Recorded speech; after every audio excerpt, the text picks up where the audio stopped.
राधे राधे राधे स्वामी जी। महाराज जी, आपके सारे वीडियोस हमें काफी प्रेरित करते हैं। महाराज जी, मेरा सवाल है कि प्रेम की सही व्याख्या कौन सी है? प्रतिक्षण वर्धमानम, प्रेम प्रतिक्षण वर्धमान रहता है।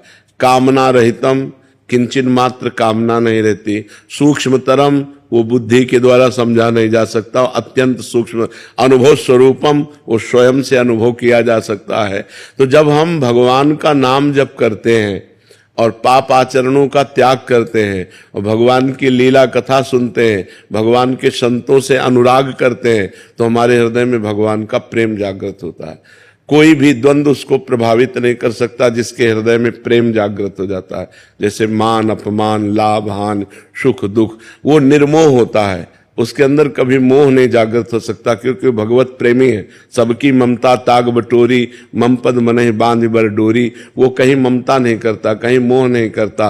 वो मान रहित होता, सबहि मान प्रद आप अमानी। वो स्वयं अपने में मानहीनता और दूसरों को मान प्रदान करना, ऐसा उसका स्वभाव बन जाता है।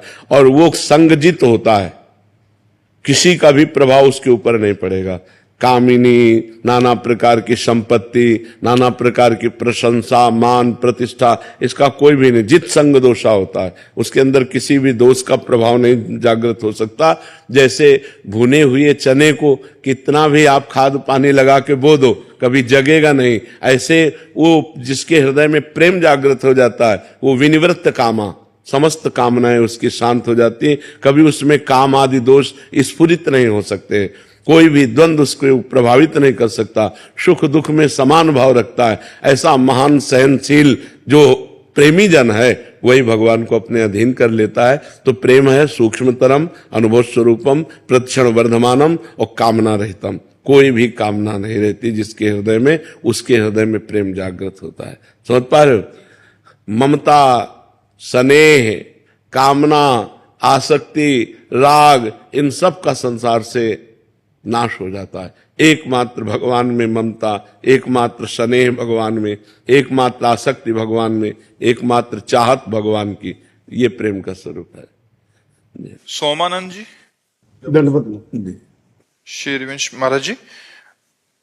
महाराज जी, आप कह रहे थे कि आप पहले फोर्स में थे, फिर बाद में संन्यास लिया इन्होंने, पर बहुत देर से आपकी कथा सत्संग सुनता हूँ। आपकी कथा से मैंने हर समस्या का समाधान पाया। महाराज जी, केवल आपका धन्यवाद करना चाह रहे थे। बहुत कृपा, बहुत कृपा। आप संतों की कृपा से ही जो कुछ वाणी निकलती है, वो संत कृपा से ही निकलती है। सानंद कुमार जी, गोरखपुर। राधे राधे महाराज जी। महाराज जी, संपूर्ण सृष्टि की रचना ईश्वर द्वारा की गई है और सब कुछ पूर्व निर्धारित है। पहले इसको यहां समझ लेना, संपूर्ण सृष्टि की रचना ईश्वर ने की और स्वयं ईश्वर ही संपूर्ण सृष्टि बना। ये बात समझ रहे हो?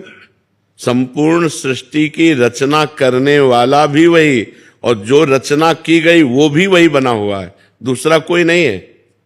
वही परमात्मा एकोहम बहुश्यामा, मैं एक बहुत रूपों में हो जाऊं, वही बहुत रूपों में है। अब प्रश्न करो। महाराज जी, सब कुछ पूर्व निर्धारित है, तो किसी व्यक्ति द्वारा प्रारंभ में गलत कर्म और किसी के द्वारा सही कर्म क्यों किए जाते? मनुष्य शरीर में पूर्व निर्धारित सुख और दुख है, कर्म नहीं। कर्म निर्धारित नहीं है।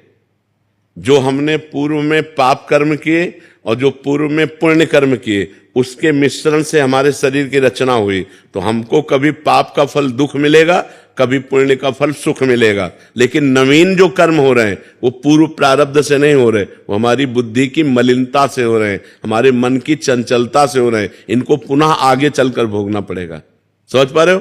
कर्म हमारे पूर्व की प्रेरणा से नहीं हो रहे, फल पूर्व की प्रेरणा से आ रहा है। जैसे आपने बहुत पढ़ाई लिखाई की, बहुत मेहनत की, लेकिन आपका पूर्व पाप बहुत अधिक है, आपकी नौकरी नहीं लगने देगा, आपका व्यापार सफल नहीं होने देगा, आपको घुटने टिकवा देगा, हर विपत्ति दुख। तब आप कहोगे मैं तो इतनी मेहनत करता हूं। कर्म आपने बहुत अच्छे किए अभी, लेकिन पूर्व का पाप आपका बहुत बलवान, इसलिए आपको उठने नहीं दे रहा। और कुछ ऐसे हैं जिनके ज्यादा दिमाग भी नहीं है, जो ज्यादा प्रयत्न भी नहीं कर रहे और पाप आचरण भी कर रहे हैं, लेकिन उनकी उन्नति होती चली जा रही है। वो पूर्व का पुण्य उनका साथ दे रहा है। अभी का कर्म आगे उनको भोगना पड़ेगा। जो पूर्व का पुण्य है वो उनका उत्थान कर रहा है। बात समझ पा रहे हो?